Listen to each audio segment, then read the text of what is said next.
mata. Illoli da yake jawo shaye-shaye ga mata gaskiya hanyoyi ne da shi da yawa, musamman ma kafin in ce wani abu zan yi tsokaci ga mu 'ya'ya mata. Magana ta gaskiya abin da yake jawo mata illar shaye-shaye abu guda ɗaya ne zuwa biyu. Sabida ita dai yarinya mace a cikin gida take tashi, ba fita take waje ba, daga makaranta wata sai makaranta, ko wani abu ne yakan tashi kwakwara ma ba sosai ba ne akan bar 'ya'ya mata suke yawan fita, barin ma ga wacce ta mallaki hankalinta. Tarbiyya tana gurin mu mata, saboda wani lokaci namiji zai ban maka yaro, wani ma sai ya sati biyu bai zauna da iyalan shi ba ko 'ya'yansa, ya fuskanci a yaron na ina isa gaba.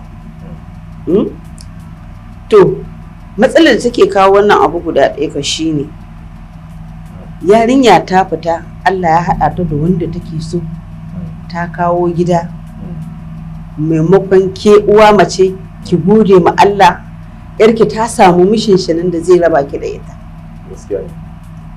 Sai mu mata muna da kuɗi za mu duba riga ko kuma meye abin hannunsa, idan mun ga ba wadatacce ba ne ko kuma mun yi bincike mun ga cewa ba wani ba ne, ba ɗan wani ba ne, to komin yadda take son shi sai mu raba alaƙa tsakaninsu.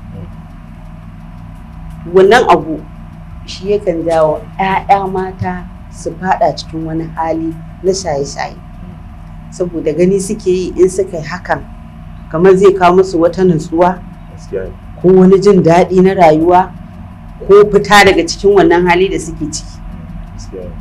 To a gaskiya akasari 'ya'ya mata abinda yake janyo musu shaye-shaye kenan, ko kuma wata za ta iya yin aure ta je gidan mijin ta zauna ta ga bata samu yadda take so ba, kuma bata samu goyon baya a gurin iyaye ba, haka tana iya kasancewa.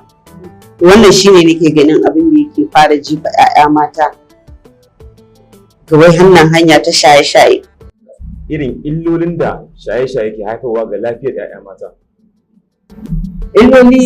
Shaye-shayen illoli ga 'ya'ya mata musamman yakan iya taɓa ƙwaƙwalwarsu ta samu taɓuwa. Kaga duk abin da aka ce ka taɓa ya taɓa ƙwaƙwalwarka, kaga an samu matsala, ko jini ko gaɓaɓen jiki da shauransu.